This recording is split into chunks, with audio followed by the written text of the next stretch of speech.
प्यारे बच्चों, अगला क्वेश्चन करने से पहले हम मार्जिनल कॉस्ट के बारे में डिस्कस करेंगे। मार्जिनल कॉस्ट के बारे में या मार्जिन के बारे में आप कई बार दुकानदारों से भी सुनते हैं कि जैसे आप कोई भी चीज़ बाज़ार से लेते हैं तो दुकानदार बोलते हैं इसमें हमें ज़्यादा मार्जिन नहीं है, हम आपको इसी रेट पे बेच सकते हैं। तो मार्जिनल कॉस्ट की अब हम डेफिनेशन करेंगे कि मार्जिनल कॉस्ट होती क्या है। ठीक है, तो मार्जिनल कॉस्ट हम बोलते हैं the rate of change of total cost या सेलिंग प्राइस। जो रेट ऑफ चेंज मतलब जो टोटल कॉस्ट आपने जितने पैसे कमाए किन्हीं भी चीज़ों को बेच के, उसको अगर हम with respect to number of units, आपने कितनी नंबर ऑफ यूनिट्स सोल्ड की, उसके साथ उसका रेट ऑफ चेंज देखेंगे, that is called marginal cost. ठीक है, तो मैं एक बार दोबारा रिपीट कर देता हूँ मार्जिनल कॉस्ट की definition. The rate of change of total cost, जितना भी आप टोटल पैसे कमाते हैं उसका अगर रेट ऑफ चेंज देखें आप with respect to number of units sold, that is called marginal cost. तो अब हम क्वेश्चन नंबर 15 देखेंगे। The total cost CX in rupees associated with the production of X units of an item is given by. आपके पास cost function दिया है CX और वो रिलेटेड करता है जितनी प्रोडक्शन होती है X units of an item की। तो CX की वैल्यू आपके पास दी है, आपने मार्जिनल कॉस्ट निकालनी व्हेन 17 यूनिट्स आर प्रोड्यूस्ड, जब आप कितने यूनिट्स प्रोड्यूस करते हैं 17 units. So we will take the solution of this question. तो कॉस्ट फंक्शन आपने लिख लिया यहाँ पे, CX इज इक्वल टू आपके पास दी है 0.007 x³ minus 0.003 x² plus 15x plus 4000।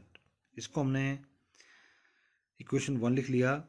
अब आपने इक्वेशन 1 को डिफरेंशिएट करना है with respect to x।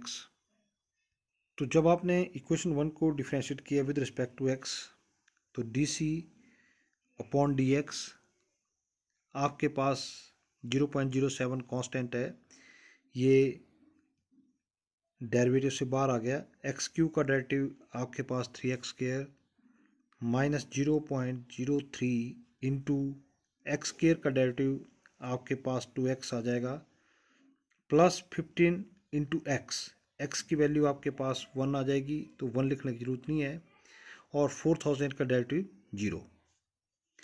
So this is equal to, जब आप 3 से मल्टीप्लाई करेंगे 7 इंटू 3 21, और डेसिमल आपके पास 3 स्थान बार लगेगा, तो आपके पास आ गया 0.021 x², और यहाँ से minus 0.006x plus 15।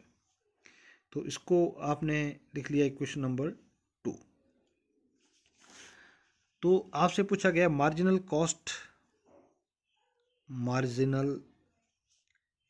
Cost when 17 units are produced.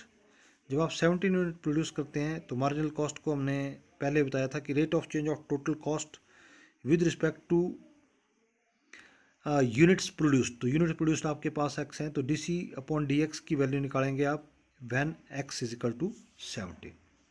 तो dc अपॉन dx आपके पास दिया है, तो जहाँ जहाँ यहाँ पे x आ रहा है x की जगह आपने 17 पुट करना है। तो प्यारे बच्चों 0.021 मल्टीप्लाई बाई x की जगह आपने 17 रखा, 17 का square minus 0.06 multiply by 17 plus 15। तो जब आप 17 इंटू 17 करेंगे 289 आ गया। अब 289 इंटू 21 की मल्टीप्लिकेशन करेंगे, और यहाँ पे 17 इंटू 6 102 आ गया, और डेसिमल 3 स्थान बाद लगेगा, तो 0.102 प्लस 15, ये कैलकुलेशन आप कर सकते हैं। अब 289 से 21 को मल्टीप्लाई किया, तो जब आपने इनको मल्टीप्लाई किया 289 और 0.021 को, तो आपके पास आ गया 6.069 माइनस 0.102 प्लस 15। तो जब आप 15 और 6 को ऐड करेंगे आपके पास 21.069 आ गया, माइनस 102। तो अब आपने इससे इसको सब्ट्रैक्ट करना, 9 में से 2 चले गए 7 आ गया, 6 में से 0 चले गए 6 आ गया। अब यहाँ पे आपके पास 0 बच गया और यहाँ पे 1 है, तो 10 में से 1 चले गए 9 आ गया, यहाँ पे पॉइंट लग गया और आपके पास यहाँ पे 0 to 20.969 which is the required answer. तो क्वेश्चन नंबर 16 सिमिलर क्वेश्चन है, ये आपने खुद करना है। अब हम ऑब्जेक्टिव देखेंगे। क्वेश्चन नंबर 17 और 18 आपके पास ऑब्जेक्टिव क्वेश्चन है। आपने क्वेश्चन नंबर 17 में the rate of change of area of a circle, आपने rate of change of area of a circle निकालना with respect to its radius, और एट किस पॉइंट पे निकालेंगे, 6 सेंटीमीटर पे। So we will take the solution of this question.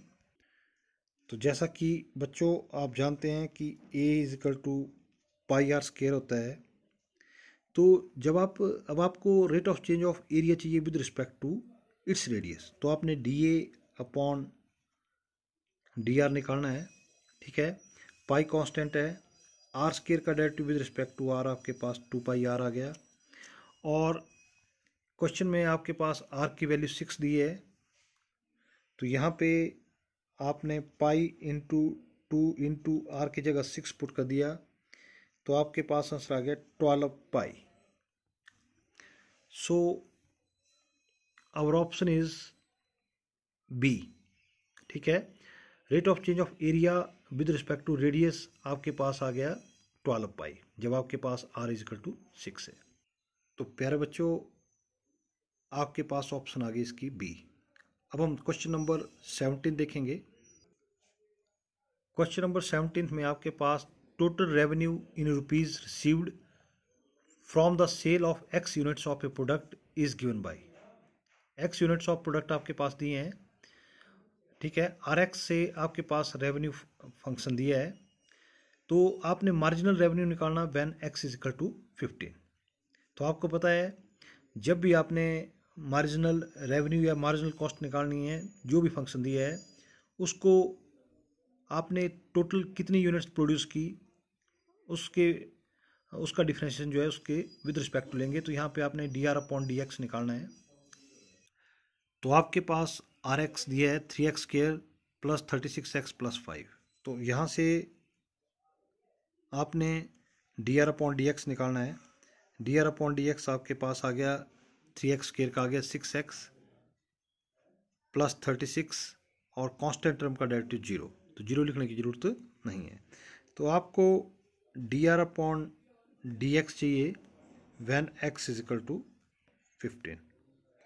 तो यहाँ पे जहाँ भी x आएगा x की जगह आपने 15 पुट करना है, तो 6 इंटू 15 प्लस 36, 6 इंटू 15 90 आ गया, 90 प्लस 36 126।